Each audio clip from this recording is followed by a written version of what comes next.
I almost cried when I walked in the door. It was lovely. I remember driving down the driveway and I used to pull up there and we'd unpack the tables, and so it was really kind of traumatic, lovely experience to come back. It does look a bit different now though, doesn't it? It's beautiful. Someone's painted it. But the funny story is, I was a policeman 20 years. I left the police, I went into private enterprise, and I still tried to replace the adrenaline rush from being in the police. So I did kickboxing up to the age of 45. And at 45, my shoulder packed it in, so I couldn't do kickboxing. And I thought, oh, what am I going to do? And I thought, oh, I might join a pistol club. I thought I'd get a good rap out of that. And someone suggested to me that I join a spiritual church. I went, pistol club? Pistol club, spiritual church. And guess what? I joined a spiritual church. And I joined here with Diane, and Beverly, and Barbara, and Karen, and all those lovely people here, you know, Coina and Elizabeth Joy, all my friends.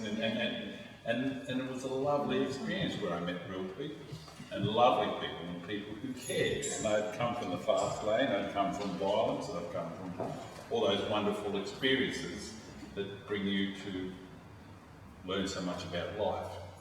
So I came here, met these lovely people, and what happened, every once a month I started a barbecue in my backyard. And some of you may remember Mad Mark. He's still my best mate. He used to always sit here with a funny haircut.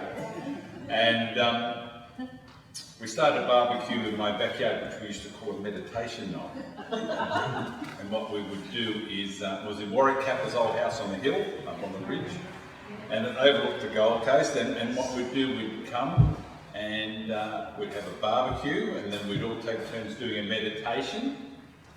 Then we'd have dinner, and we'd sit around and we'd open a big bonfire, and we'd sit around the bonfire every night. And that's how it kind of started our meditation night. And I'd met Lisa, and we started doing meditations, and what I decided to do was open our barbecue night to all our friends on Facebook, and we got 100 people the first night. You know, and it was, and some of those people who came on that night are still my best friends today. So from there, we have a barbecue every month, which we don't have the barbecue anymore, but we still invite our friends. And what we try to do is, like Lisa said, is to provide you with experiences that will open your heart. And again, Lisa's a fairy, and I come from more the business background, so I kind of do that part of it. So what we try to do is give you opportunities to experience different aspects, just like we do here. Well, we bring American shamans, and we bring, next week we've got a fellow coming from Colorado who brings selenite swords. Really interesting, and Lisa will show you tonight. But what we try to do is provide you with different experiences. And it's a lovely way of meeting up with different people as well. So, if that resonates with you, please feel free. But again, I felt lovely. Diane, of course, we stand behind me, of course, Diane as well. But I think it was lovely for me to acknowledge here, and I'm also grateful. And the first song made me almost cry. It was one of my favourites with Elizabeth Travascus, so you know. Wasn't it? Yeah, so and I still remember I was extremely green those days, you know, extremely green. And I remember Elizabeth had given us all name tags.